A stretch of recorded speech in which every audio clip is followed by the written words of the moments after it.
My sister spilled red wine down the front of my dress exactly 12 minutes after her first dance. She said it was an accident. But when she leaned in to help blot the stain, her mouth was at my ear. And she whispered something I will never forget. Mom and Dad paid for everything today. The venue, the dress, the open bar. You get nothing. Not even a thank you for the $5,000 you gave them last month. She smiled, walked back to the dance floor, and left me standing there in a $79 bridesmaid dress that now looked like a crime scene. I didn't scream. I didn't cry. I didn't throw my glass at the wall, even though my fingers wanted to. I walked to the parking lot. I got in my car. I drove 4 hours home without stopping. And when I woke up the next morning at 6 a.m., my phone had 14 missed calls, 22 text messages, and 1 voicemail from my brother that I'll play for you in a moment. Because by dawn, my sister's marriage was already over. If you're watching this, please subscribe and drop a comment telling me, have you ever been the sibling who got pushed to the edge of the photo? The one who showed up, paid up, and got nothing back? Now, let me take you back to last October. 3 weeks before the wedding. My name is Lauren. I'm 34 years old. And for my entire life, my younger sister Kelsey has been the favorite. Not because she was smarter or kinder or more accomplished. Because she was louder, more demanding, better at crying at exactly the right moment. When we were kids, she broke my favorite doll. I got grounded for leaving it where she could reach it. When we were teenagers, she told my parents I was sneaking out at night. I wasn't. She was. But she cried first, so she won. When I graduated college with honors, my parents said, "That's nice." When Kelsey finished community college 2 years late, they threw a party. I learned something early. Being the responsible one doesn't make you loved. It makes you useful. I moved out at 19. Got a job in accounts receivable at a logistics company. Worked my way up to regional manager by 31. Nothing fancy, but steady. I own my car. I have a small emergency fund. I send my parents money every month because Dad's health insurance doesn't cover everything. For 10 years, I've sent $800 a month. Every single month. Do you know how many times they've said thank you? 0. Do you know how many times Kelsey has sent them a dime? 0. But when Kelsey got engaged last spring, my parents took out a second mortgage on their house to pay for her wedding. $32,000. They told me over dinner, like it was normal. "We want her to have the day she deserves," my mom said. I didn't ask what day I deserved. I already knew the answer. I gave Kelsey $5,000 for her wedding. Not because she asked. She didn't. She never asks me for anything because asking would mean acknowledging I exist. I gave it to my parents. In cash. In an envelope. 3 months before the wedding. "Use this for the caterer," I said. Or the photographer. Whatever she wants. My mom took the envelope. She didn't open it in front of me. She just nodded and said, "That's very generous, Lauren." I didn't hear about that money again. Not until the wedding. Here's what I didn't know at the time. Kelsey's fiancé, Marcus, had been having second thoughts for months. He'd told his best man. He'd told his brother. He'd even told Kelsey's friend, the one who later confessed everything to me. Marcus didn't want to get married. But he felt trapped. The deposits were paid. The invitations were sent. And Kelsey had a way of making men feel like monsters for changing their minds. So he showed up. He said, "I do." He danced the first dance. And then he watched my sister humiliate me. And something in him finally broke. But I'm getting ahead of myself. The wedding was at a vineyard about an hour from my apartment. October 19th. The leaves were turning. It should have been beautiful. I arrived alone. My boyfriend of 2 years, Dan, had broken up with me 3 weeks earlier. He said I was too distant. He wasn't wrong. I'd been distant my whole life because being close to people only ever hurt. I walked into the reception hall and I saw the seating chart. My name was at table 12.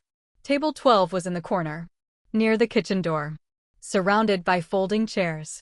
Table 12 was the kids' table. There were actual crayons on it. And a coloring book. I'm 34 years old. I sat down anyway. Because that's what I do. I sit down. I shut up. I keep the peace. The maid of honor, Kelsey's best friend, a woman named Brittany who has never liked me, walked past and said, loud enough for half the room to hear, "Oh my God, they put her with the children." That's so perfect. People laughed. Not everyone, but enough. I looked at my parents' table. Table 1. Front and center. My mother was laughing at something. My father was cutting his steak. Neither of them looked at me. The first dance came. Kelsey and Marcus swayed to some pop song she'd picked. Everyone clapped. I clapped too, because that's what you do. And then it happened. The wine. Kelsey came over to say hello about an hour into the reception. She was holding a full glass of red wine. Cabernet. Dark. Staining. She hugged me, which she never does, and the glass tipped. Or she tipped it. The wine poured down the front of my dress. Cold. Wet. Spreading like a bruise. "Oh my God, I'm so sorry," she said, loud enough for everyone to hear. "I'm such a klutz." But then she leaned in.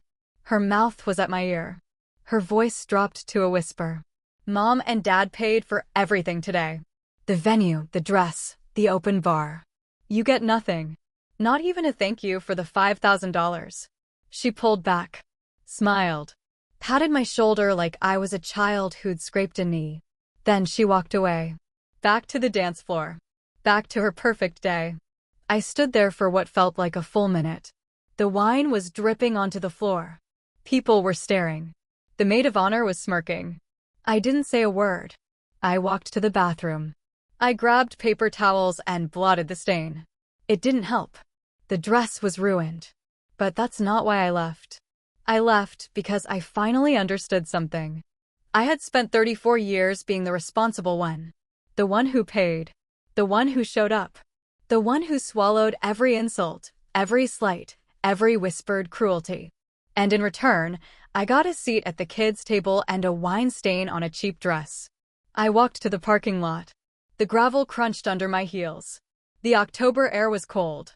My car was at the far end, under a dying oak tree. I sat in the driver's seat. I didn't start the engine. I just sat there for a long time, staring at the warm yellow windows of the reception hall. Then I started the car. I pulled out of the lot. I drove 4 hours home without stopping. No radio. No phone calls. No tears. Just the lines on the road, coming one after another. I got home at 1:15 a.m.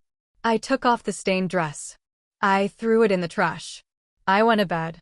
At 4:32 a.m., my phone started buzzing. I ignored it at first, but it wouldn't stop. 14 missed calls. 22 text messages. Then a voicemail from my brother, Jake. Jake is 2 years younger than me. He's the quiet one. The one who never picks sides. The one who just watches. His voicemail was less than 30 seconds long. "Lauren, it's Jake. Call me." Marcus left. He packed a bag and drove to his dad's house. "Kelsey is losing her mind. She's saying you did something. I don't know what happened, but just call me." I played it 3 times. Then I opened the text messages. Most were from Kelsey. Screaming. Accusations. Things like, "What did you say to him?" and "This is your fault," and "You ruined my wedding night." One was from Marcus's best man, a guy named Chris I'd met twice. His message was calmer. "Marcus has been having doubts for months. He told me he couldn't take the way Kelsey treated you tonight. He said if she could do that to her own sister, he didn't want to find out what she'd do to him. He left at 3 a.m. I'm sorry." I read that message 7 times. Then I put my phone down. I went back to bed. And I slept better than I had in months. The marriage lasted 9 hours. 9 hours from "I do" to "I'm done." Marcus didn't come back. He filed for an annulment on grounds of fraud, not because of anything Kelsey did to him, but because he claimed she'd lied about her finances. And she had. She'd told him my parents were wealthy. She'd told him the house was paid off. She'd told him I didn't exist. The annulment was granted in 48 hours. No divorce, no lawyers, no drama. Just a judge looking at the paperwork and stamping it void. Kelsey moved back in with my parents. The house they took the second mortgage on. The house they're now struggling to keep. I stopped sending the $800 a month. Not out of spite. Out of necessity. I had my own bills, my own future. And I finally realized that no amount of money would ever buy me a seat at table one. My parents called me. My mom was crying. My dad said, "She's your sister. You have to forgive her." I said, "I do forgive her. But I'm not going to pretend the wine wasn't on purpose.